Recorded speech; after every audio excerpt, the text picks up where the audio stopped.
Hello students. आज मैं आपके सामने जेई 2016 का क्वेश्चन डिस्कस करने जा रहा हूँ। और ये जो क्वेश्चन है, ये इसका लैंग्वेज थोड़ा सा डिस्टर्बिंग है। अदरवाइज क्वेश्चन इजी है। ठीक है, अगर आप इसका सोल्यूशन देखते होंगे, एक देखिए दो चीज़ें होती है। फर्स्ट, जबरदस्ती एक्सेप्ट करना, और एक होता है कि प्रॉपरली समझ लेना कि ऐसा क्यों हो रहा है। तो इसको मैं प्रॉपरली बता रहा हूँ कि बेसिकली ये क्वेश्चन क्या है, कह रहा है, एक एक पार्ट का मतलब क्या है। ठीक है, देखिए क्वेश्चन कह रहा है कि अ water cooler of storage capacity 120 litre. Cooler है जिसकी स्टोरेज कैपेसिटी 120 लीटर है, can cool water at constant rate P what in a close circulating system shown systematic in figure. The water from the cooler is used to cool an external device. ये जो water है वो इस device को cool करने में जा रहा है, that generate constant 3 kilowatt of the heat thermal load. The temperature of water fade into the device can't exceed 30 degree. इस डिवाइस में जो टेम्परेचर हो किसी भी हाल में वाटर का 30 से ज़्यादा नहीं हो सकता। And entire store 120 litre of water is initially cooled at 10 degree centigrade. जो स्टोरेज है इसमें इनिशियल टेम्परेचर 10 डिग्री सेंटीग्रेड है। The entire system is thermally insulated. पूरा सिस्टम थर्मली इंसुलेटेड है, तो टेम्परेचर डिफरेंस की वजह से हीट ट्रांसफर नहीं। The minimum value of P for with the device can operated by 3 hours. कह रहे ये डिवाइस पूरा ये डिवाइस 3 घंटे तक काम कर सके। ये जो कूलर है ये जो कांस्टेंट रेट से पावर डेवलप कर रहा है पी, इस पी की मिनिमम वैल्यू कितनी होगी। ठीक है, चलिए डायग्राम बनाते हैं और एक एक पार्ट का मतलब समझते हैं। सबसे पहले बात करेंगे डिवाइस। ये डिवाइस है, ये डिवाइस, इस डिवाइस में सपोज करो कोई भी डिवाइस हो सकता है, जैसे बल्ब है, ठीक है, या कोई भी हीट इंजन हो सकता है जो वर्क कर रहा है। जब वर्क करेगा ना, तो ये जब ये डिवाइस वर्क करेगा तो अपने पार्ट्स को, ये डिवाइस के पार्ट्स हैं, इस पार्ट को ये हीट देगा, ये अपने पार्ट्स को हीट देगा। तो ये जो डिवाइस के पार्ट है इसका टेम्परेचर इंक्रीज करेगा, इसका टेम्परेचर इंक्रीज करेगा। हम चाहते हैं कि इसका टेम्परेचर इंक्रीज ना हो, फिर हमें इसको पे वाटर सर्कुलेशन देना पड़ेगा इसके, ताकि इसके बॉडी पार्ट का टेम्परेचर इंक्रीज ना करे। तो इस डिवाइस के अंदर जो फैन है या जो भी चीज़ें हैं उसके चलने की वजह से इसका पार्ट का टेम्परेचर इंक्रीज कर रहा है, दैट इज डिवाइस पार्ट का टेम्परेचर। और मैं चाहता हूं कि इसके बॉडी पार्ट का टेम्परेचर इंक्रीज। अच्छा, ये किस रेट से हीट दे रहा है अपने बॉडी पार्ट को, that is 3 kilo, 3 kilo watt, 3 kilowatt energy दे रहा है, 3 किलोवाट। ये अपने बॉडी पार्ट को 3 किलोवाट से एनर्जी दे रहा है, जो आउट हो रही है जैसे 3 किलोवाट। और मैं चाहता हूँ इसके बॉडी पार्ट का टेम्परेचर कांस्टेंट रहे, तो इस एनर्जी की वजह से इसके बॉडी पार्ट का टेम्परेचर इंक्रीज कर देगा। तो मैं इसके अंदर वाटर सर्कुलेशन यूज, अब मैंने इस बॉडी पार्ट के अंदर एक वाटर का सर्कुलेशन, ये जो है पाइप है, पाइप ऐसे घूम,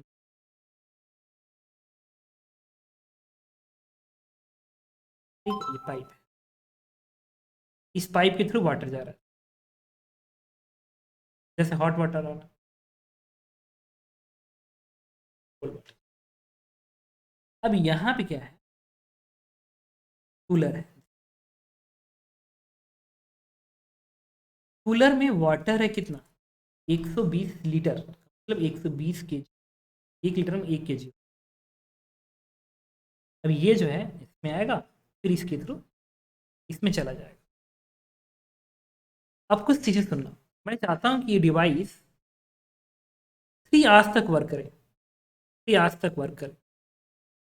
तो 3 घंटे में इस डिवाइस ने कितना ही डेवलप किया, जो इसके बॉडी पार्ट को मिला तो निकाल लो।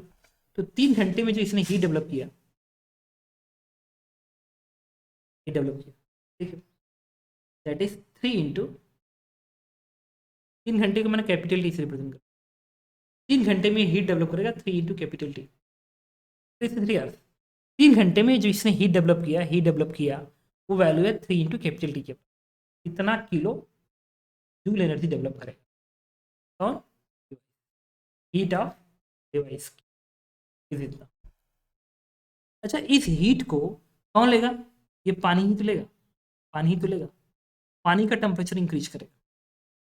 अच्छा चलो पता करते हैं, पानी का टेम्परेचर इंक्रीज करेगा तो पानी हीट लेगा, तो इसमें क्या होगा कि जब तुम पानी कितना हीट लेगा निकाल ले, तो पानी जो हीट लेगा that is nothing but Q, लो एम एस टी से, तो 20 एस 4.2 किलो में होता है ये 4.2 किलो जूल पर के जी, एम एस टेम्परेचर चेंज। इसका जो टेम्परेचर था इनिशियली, देखो कितना है, 10 डिग्री सेंटीग्रेड है टेम्परेचर, और 30 डिग्री सेंटीग्रेड तक मैक्सिमम हो सकता है, मैक्सिमम हो सकता है, मैक्सिमम हो सकता है 30 तक। तो टेम्परेचर कितना हो गया 20। मैं एक एक बात इसमें क्लियर कर दूंगा कि मिनिमम ही क्यों, क्या बात बोलने की कोशिश कर, M S T temperature change 20। अब अभी मैं आपको बताऊंगा कि टेम्परेचर चेंज क्यों 10 से 30 की ही बात हो रही, क्योंकि इसमें लिखा है कि मैक्सिमम टेम्परेचर 30 तक जा सकता है वाटर का, उससे कम क्यों नहीं, ये सारी बातें मैं करूँगा। डिवाइस का टेम्परेचर मैक्सिमम कितने हो सकता है 30 तक, और वाटर का इनिशियल टेम्परेचर कितना है, तो टेम्परेचर इज 20। एक काम करते हैं, इस वैल्यू को कैलकुलेट कर, देखो तो कैलकुलेट करो, ये वैल्यू आती है कैलकुलेट करने, 120 इंटू 4.3,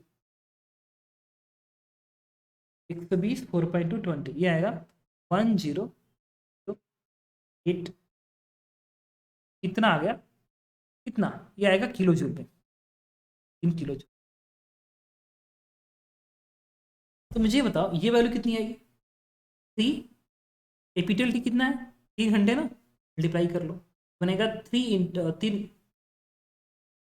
घंटा, 3 जूल पर सेकेंड, 3 किलोवाट है ना, 3 जूल पर सेकेंड एनर्जी रेडिएट कर रहा है, इसके बॉडी पार्ट को दे रहा है, और इंसुलेटर है तो ये बॉडी पार्ट ही लेगा इसको।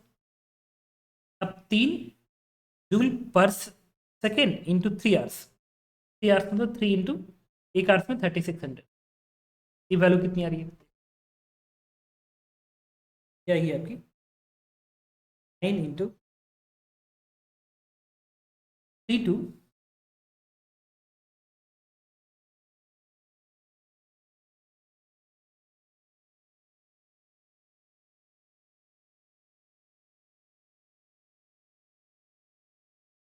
ओके।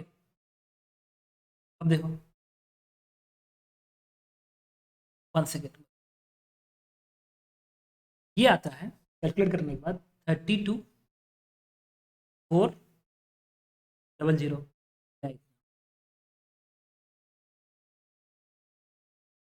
इन्हें अच्छा ये ज़्यादा है किलो जूल, ये ज़्यादा है कि ये ज़्यादा है, ऑफ कोर्स ये ज़्यादा है, 32 दिख रहा है, यहाँ पे देखो 10 दिख रहा है, मतलब ये जो डिवाइस है वो ज़्यादा एनर्जी दे रहा है।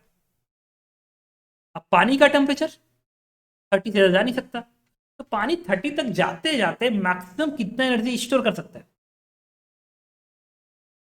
120 लीटर 120 केजी पानी है 10 डिग्री सेंटीग्रेड पे, और वो मैक्सिमम 30 तक का टेम्परेचर ले सकता है, तो मैक्सिमम कितना एनर्जी स्टोर कर सकता है पानी अपने अंदर, इससे ज़्यादा एनर्जी स्टोर नहीं कर सकता पानी। अगर पानी इससे ज़्यादा एनर्जी स्टोर नहीं कर सकता है और ये इतना एनर्जी देना है, इसका मतलब रेस्ट ऑफ एनर्जी को कहीं ना कहीं तो जाना पड़ेगा, रेस्ट ऑफ एनर्जी कहाँ जा रहा है, ये जो कूलेंट है ना, ये जो कूलेंट है, कूलर है, कूलर में क्या होता है ना कि ये पानी जो एनर्जी ले रहा है, ये पानी जो एनर्जी ले रहा है वो इसमें जाए, और फिर उस एनर्जी को ये कूलेंट भी बाहर को फेंके, बाहर को निकाले, बाहर को निकाले, मतलब ये यहाँ से पानी इसमें जा रहा है, इसका टेम्परेचर बढ़ा, मान लो शुरू में 30 बढ़ गया तो भी कोई फर्क नहीं पड़ता, अगर शुरू में 30 बढ़ गया तो इधर तो आएगा, जब इधर आएगा तो इधर ये जो कूलर है वो कुछ एनर्जी बाहर निकाल दे ताकि इसका टेम्परेचर घटे घटे। लेकिन एक बात बताओ, ये जितना टेम्परेचर इधर बढ़ा है, अगर उतना ही टेम्परेचर इधर घटा दे, ये कूलर घटा दे और रेस्ट एनर्जी बाहर निकाल दे, तो क्या ये जो आएगा एनर्जी जो बाहर आ रहा है दैट इज पी, तो पी मिनिमम होगा, पी ज्यादा है। मैं बस क्या करूं कि यहाँ 10 डिग्री सेंटीग्रेड का है, ये पानी जब इसमें जा रहा है और इसका टेम्परेचर 30 पहुंच जाए, 30 पहुंच जाए, फिर यहाँ पे एक सर्टेन एनर्जी निकाले, लेकिन पूरी एनर्जी मतलब मान लो एम मास इसके अंदर गया, लेट्स इसके अंदर एम मास गया, तो एम एस टेम्परेचर चेंज कितना आ गया 20, इतना एनर्जी इसमें गई। और वो जब यहाँ पे आए तो कुछ एनर्जी बाहर निकाल ले, इसी इसका टेम्परेचर 10 ना रहे, 30 था ना, 10 में रहे, मान लो 15 हो गया, फिर वो सर्कुलेट इसमें हो, फिर एनर्जी अब्सॉर्ब करे, फिर हो जाए, फिर ये बाहर निकल जाए, इसका टेम्परेचर अगली बार में 16 तक जाए।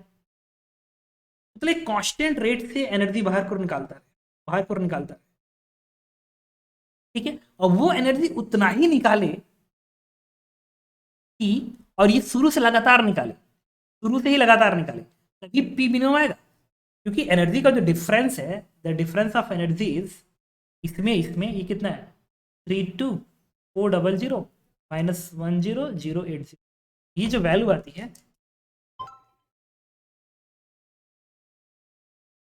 वन इज 32,400 जीरो, ये आती है 22,320, इतना किलो जूल एनर्जी, इतना किलो जूल का जो डिफरेंस है, ये डिफरेंस अगर शुरू से ही इक्वली बढ़ जाए, उसी केस में पी मिनिमम आएगा। ये नहीं कि शुरू में ज्यादा निकाले बाद में कम निकाले, कांस्टेंट से बाहर निकाल रहा है, कांस्टेंट से बाहर निकाल रहा है, इतने की डिफरेंट एनर्जी अगर वो बाहर को निकाले लगातार, एक कांस्टेंट से बाहर से निकाले, कांस्टेंट से बाहर को निकाले, और वो भी 3 घंटे तक, और 3 घंटे तक अगर उसने इतना एनर्जी बाहर को निकाला, तो तुम कह सकते हो कि पूरा पूरा डिवाइस 3 घंटे तक काम करेगा। क्योंकि 3 घंटे बाद क्या होगा, 3 घंटे बाद क्या होगा कि पूरा पानी का टेम्परेचर बढ़ के 30 डिग्री सेंटीग्रेड हो जाएगा, पानी का टेम्परेचर बढ़ के 30 डिग्री सेंटीग्रेड हो जाएगा। उसके बाद जो ये एनर्जी देगा, उस पूरे एनर्जी को इसको बाहर निकालना पड़ेगा, तब जाके डिवाइस काम कर पाएगा, अदरवाइज ये काम नहीं कर पाएगा, क्योंकि पानी अब नहीं है जो कि रेस्ट ऑफ एनर्जी को एब्जॉर्ब कर सके। समझ रहे हो? तो ये जो पी मिनिमम होना चाहिए वो कुछ और नहीं होना चाहिए, इतनी एनर्जी को इस कूलर को रेस्ट ऑफ द 3 आवर्स में निकालना है, इतनी एनर्जी को 3 घंटे में निकालना है, तो पावर मिनिमम क्या आना चाहिए, this is nothing but 22,320 and divide by 3 hours into 36, ये जो वैल्यू आएगी कैलकुलेट कर लेते हैं, divided by 3600, the value is 2.067 kilowatt. देखिए आंसर उन्होंने देखो दिया है पी इन वाट, वाट में पूछा, देखो वाट में पूछा, वाट में भी आंसर, इसको वाट में कन्वर्ट कर दो 2067, this is answer. Got it? आप समझ गए होंगे कि बेसिकली इसके अंदर क्या हो रहा है। Thank you.